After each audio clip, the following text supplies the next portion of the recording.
Buenas tardes, compañeros, mi nombre es Estefanía. Hoy estará a cargo de mí la reseña histórica de la inteligencia artificial en los videojuegos y los deportes. Antes que nada me están viendo porque quería disculparme por las molestias que esto pueda causar, el tener que salir de la plataforma para ver el video. No quiero dar mucha explicación, pero pues por los problemas técnicos es por eso que estoy haciendo el video. Si tienen alguna duda, no duden en ponerla. Si no es en el Meet, pueden ponerla en WhatsApp y intentaré contestarla. Y si no podemos, pues espero que mis compañeros hagan paro. Entonces, bueno, sin más preámbulos, vamos a comenzar. Muy bien, ahora sí ya los tengo un poquito más cerca para que puedan escuchar. Ahora sí nada más estoy usando como micrófono.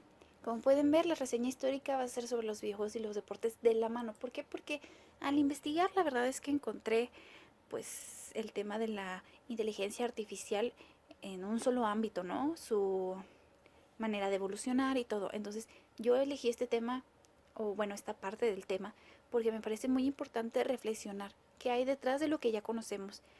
Por ser nosotros muchachos de los noventas, entre los noventas y 2000, hemos crecido como quien dice cerca de la tecnología. Entonces no hay cosa que nos sorprenda tanto. Entonces es importante que veamos qué hay detrás, cuál fue toda la evolución para poder valorar lo que tenemos ahorita. Entonces vamos a comenzar, vamos a darle a la siguiente.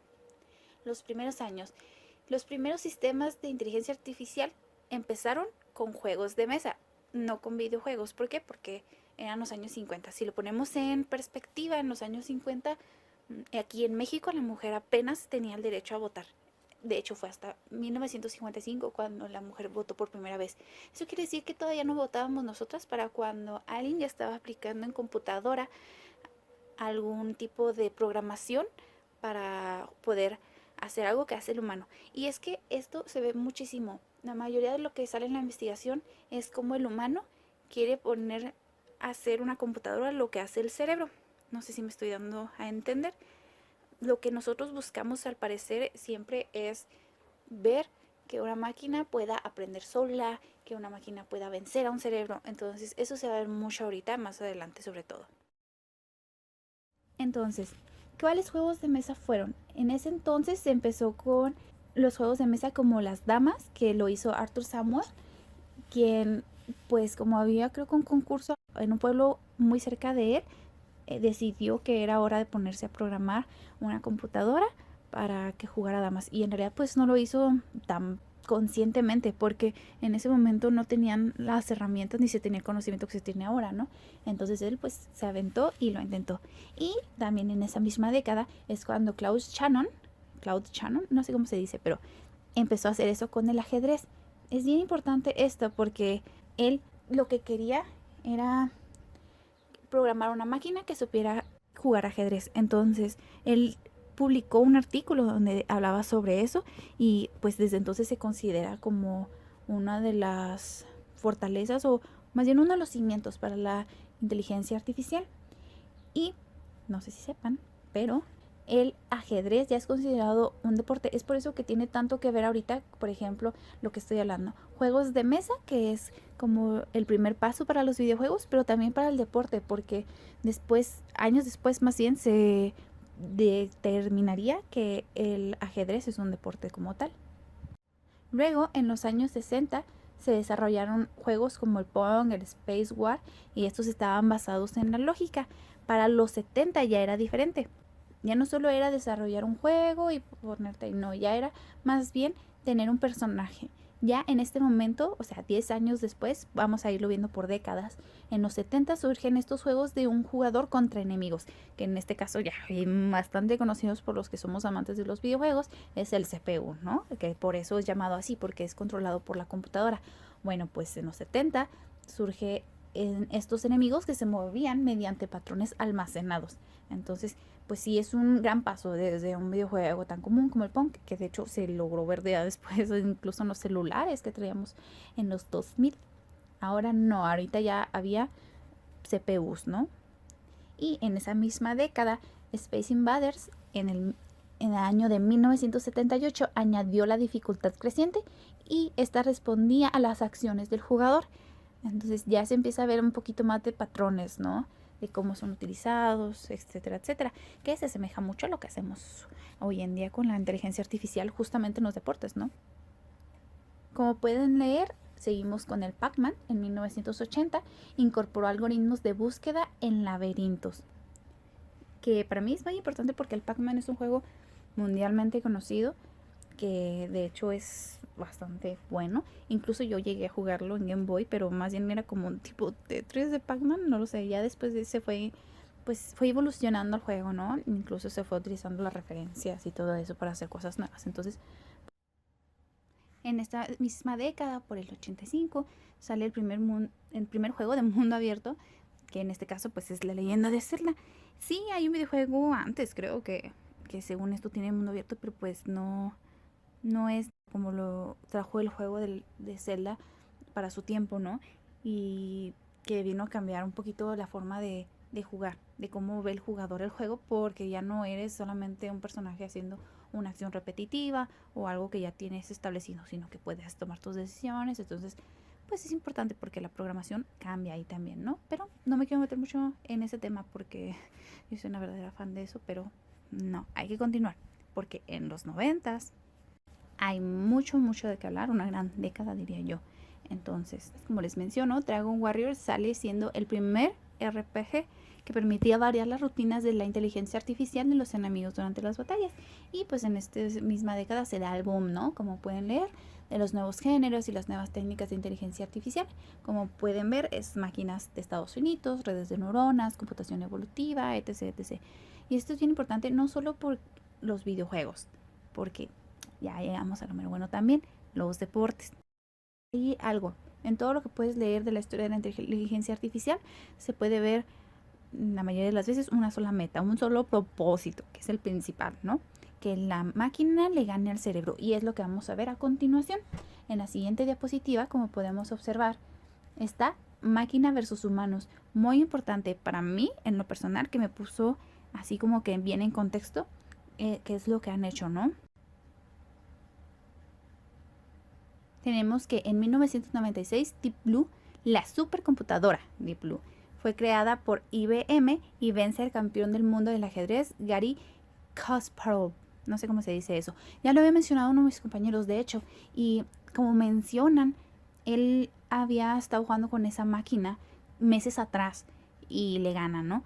Pero conforme, creo que 14 meses después, conforme pasa el tiempo, la máquina va mejorando, va aprendiendo y cuando se vuelven a enfrentar es cuando vence por fin al campeón del mundo. Entonces es bien importante porque, ya he dicho eso mucho, pero para mí es muy importante, compañeros, porque creo que puso al humano en una posición en la que dijo, ¿cómo es que nosotros creamos algo que al final viene siendo mucho más inteligente que nosotros? Y bien lo decían los pioneros en la inteligencia artificial, ¿no? Que como iban viendo ellos, como se lo imaginaban, era que en un futuro no muy lejano, o sea, las computadoras serían mucho más inteligentes que los humanos. Entonces, es cierto, lo que se ha demostrado conforme vamos viendo este contexto y lo que nosotros mismos hemos podido ver de primera mano, ¿no? Y bueno, ya nos saltamos unos muchos años, pero ¿qué sigue? Ya descubrimos que la máquina sí puede vencer al humano, sí puede vencer al cerebro, pero no es suficiente, como que nuestra sed de poder nunca se sacia. Entonces ahora pusieron en este caso una máquina contra máquina, que es Stockfish contra AlphaZero, en un duelo de 100 partidas, 50 con blancas y 50 con negras, y un ritmo de juego de 1 minuto por movimiento. AlphaZero ganó en 28 ocasiones. Y es que pueden seguir leyendo si gustan, pero lo importante aquí es que hace AlphaZero diferente a Stockfish. Stockfish es un motor de ajedrez muy potente de código abierto con la capacidad para calcular y elegir la mejor jugada entre las millones posibles. Entonces fue programada por los ingenieros más chidotas del mundo, ¿no?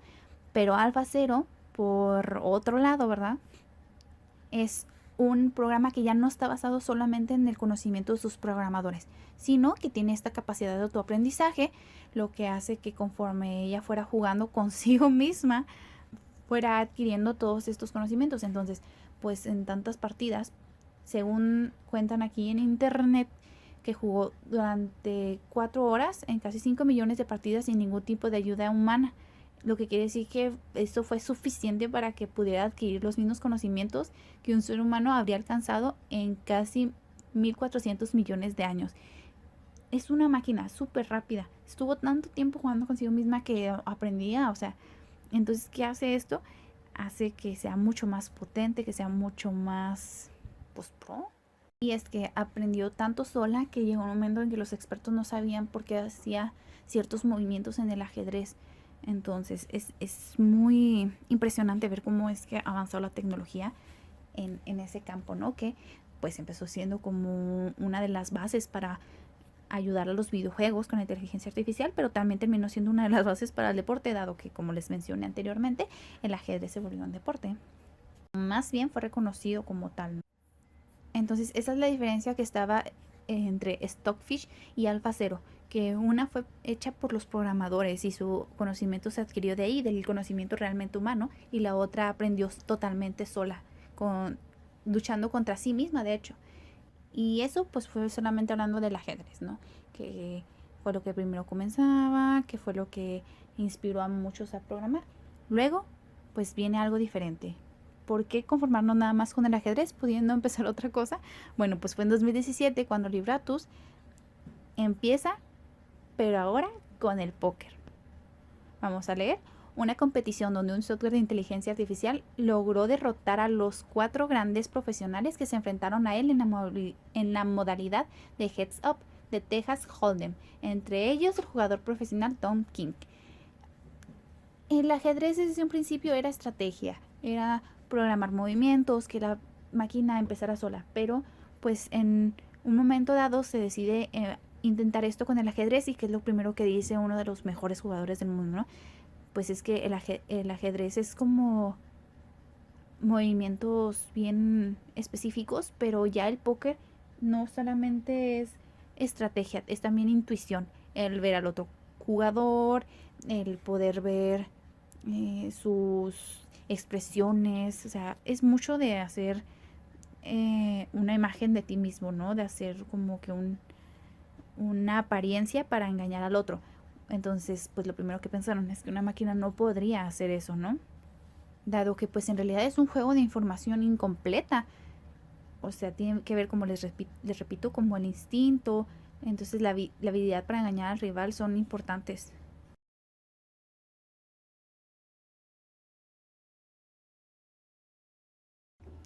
Este torneo tuvo una duración de 20 días con sesiones de 11 horas diarias, totalizando 120.000 rondas de póker. Y la variante del juego elegida mano a mano enfrentaba a los profesionales contra Libratus uno por uno. Entonces, pues los derrotó a todos. Entonces dejó ver mucho lo que hace la inteligencia artificial con el tiempo. Y así podemos ver cómo empezó todo, ¿no? Que era jugando contra nosotros, que era algo que era competición, tú contra la máquina. En cambio, hoy en día, lo hablarán más adelante mis compañeros, pero para darles un poquito de spoiler, hoy en día más bien está de nuestro lado, ¿no? Que lo utilizamos mucho para sacar las estadísticas, para sacar patrones, es bien importante eso. Los utilizamos para hacer los patrones, para nosotros poder darle diversión a la gente, podría decirse así. Y ahora lo que hace es que nos ayuda a hacer nuestros procesos más fáciles. Sinceramente, yo creo que los temas que nuestros compañeros ya expusieron son bastante buenos, son temas que tienen que ver mucho con la evolución de la vida humana, en cómo va mejorando la calidad de esta y cómo va mejorando el trabajo. Y en cambio el tema que nos tocó a nosotros es más bien como de diversión, cómo es que lo utilizó el humano para el ocio, para hacer todo eso. Entonces es bien importante que lo veamos de esa forma. Y creo también que era bien importante que nos pusiéramos en este contexto de qué es lo que ha hecho antes y qué es lo que viene haciendo ahorita. Entonces pues les agradezco mucho que se hayan aventado todo este video y los dejo con mis compañeros. Muchas gracias. Cualquier duda, ya saben.